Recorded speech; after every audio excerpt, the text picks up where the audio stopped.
How to become a better leader? That's a question that is obviously important to all of us. I'd like to share some findings and some learnings from the past 20 years of trying. Why 20 years? Pretty much exactly 20 years ago, I started my first job in a supermarket. I was responsible for replenishing the drinks. Not all the drinks, only the glass bottles. The plastic bottles was another person's responsibility. So a rather tightly managed environment. And from then on, I was trying to broaden my horizon. Later on, went into consulting, had the experience of creating and leading the first teams, gained more responsibility and so on. 20 years later, I ended up being the CEO of an e-commerce company with yet another leadership challenge, namely indirect leadership, leading leadership teams in order to create an impact. Turns out the chapters, the topics that I encountered on these 20 years have always been around two topics, namely how to lead others and how to lead myself. So the learnings that I want to share around the 20 years are around those two topics. I'm going to share 3 learnings about leading others, 3 learnings about leading ourselves, and then we will still have some time to discuss and to see your points of view on those topics. So let's jump into it. Leading others. I think leadership is a constant balance. A balance on the one side of providing a really clear frame, clear guidance, clear responsibilities, clear boundaries for people. On the other side, to balance it with, provide for lots of freedom within this frame. Freedom for new ideas, for enablement of people, for creativity, fresh ideas, all those things. So we have the what on the one hand side and the why, where to tell people clearly what do we want to achieve and why do we want to achieve that. And on the other hand, balance it with lots of freedom to give responsibility to people to tell us how they intend to achieve that.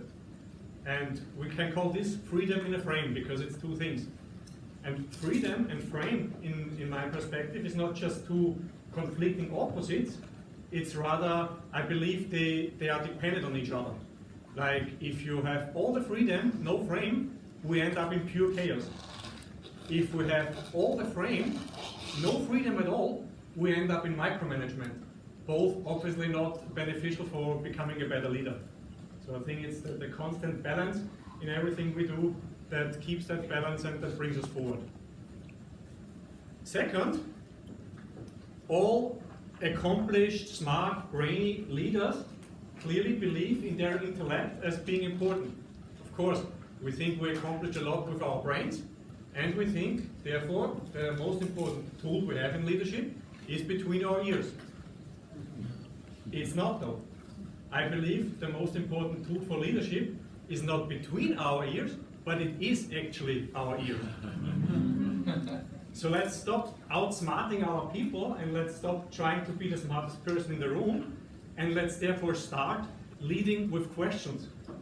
And when we ask questions, let's have the courage of really listening from a humble perspective, from a learning, from an open, honestly open learning perspective, and see what we can learn there. And the experience that I did is, I was quite surprised always how capable teams are. So again, it comes back to freedom and the frame. If you have the ears and the courage and the humble position of curiosity, then you discover how good the ideas actually are and how it moves the business forward to allow for this freedom in the frame. And that's what we need our ears for, much more than what we need our brains for. Third learning, concentrate on what you can influence. And this sounds very easy, trivial, but if you think about it, it's not. Just think how much time we waste on a daily basis with our teams complaining about mean co-workers, about the weather, about the global issues, about politics, about the legal environment, about economic topics, all that stuff. And we cannot influence it, and yet we waste so much time on it. So what if we invested our valuable calories not in topics that are out there anyways, and focus on things that we can really influence? that are important to us and that are in our control.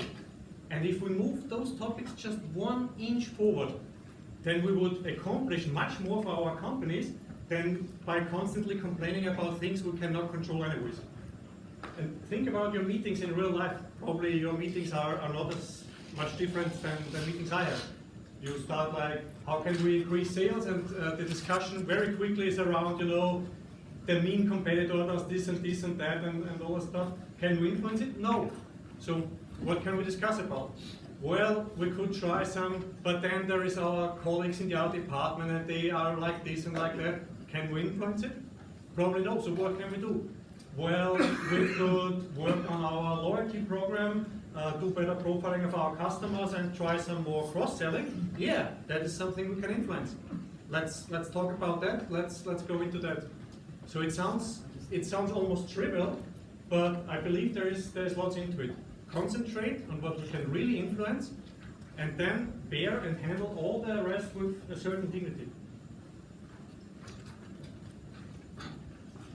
So, switching chapters, what can we learn about leading ourselves?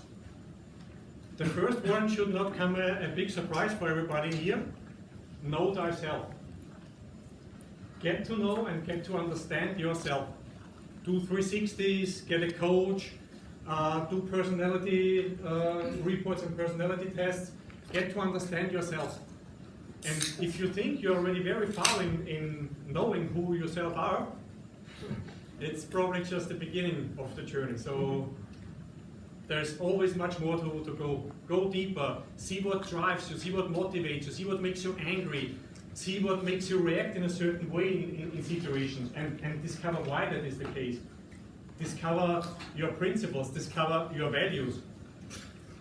And why is that important at all, to know your values?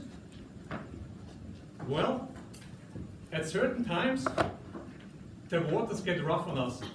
And if we face rough headwinds, and if negative emotions and self-doubt and fear and uncertainty start creeping in, then those very values we just discovered, they might be all we have as an orientation in such situations. So knowing our values and then acting on our values and living our values offers the orientation that we need in such situations, gives us the confidence that we're doing the right thing, and makes us more authentic as leaders. All of that being important for becoming a better leader, all of that being important in situations where we have rough headwinds. And then if we walk the talk, and if we talk a lot about our values, but then live our values and act upon our values a lot, something strange happens, because you feel more and more something special inside yourself. And that is yourself. The more we act and we live on our values, the more we feel this thing inside that is our true selves. And last but not least, let's be very thankful for the little gifts of life. Let's be grateful. And let's acknowledge that we have had much luck. Just the fact that we're sitting here at Harvard Business School is an indicator that we have been lucky a lot. Already starting from the time when we were born and the place where we were born. Take me as an example, an Austrian. If I had been born 40 years earlier, and that is just a deviation of like 2% on the basis of 2019, I would have ended up in the middle of World War II. Or if I had been born only 2,000 kilometers south, again, a tiny deviation, I would be sitting in the middle of the Sahara Desert. Definitely not here in Boston today. So the message is clear. We have been lucky a lot. We should stop being jealous of our neighbor's car. We should stop thinking that we are entitled to our co-workers' promotion and income and all that stuff, because we are not. We don't deserve these things per nature, and we're not entitled to those things per nature. In fact, I believe life does not owe us anything. It's actually the other way around. We should ask ourselves what we owe to life. Thank you very much.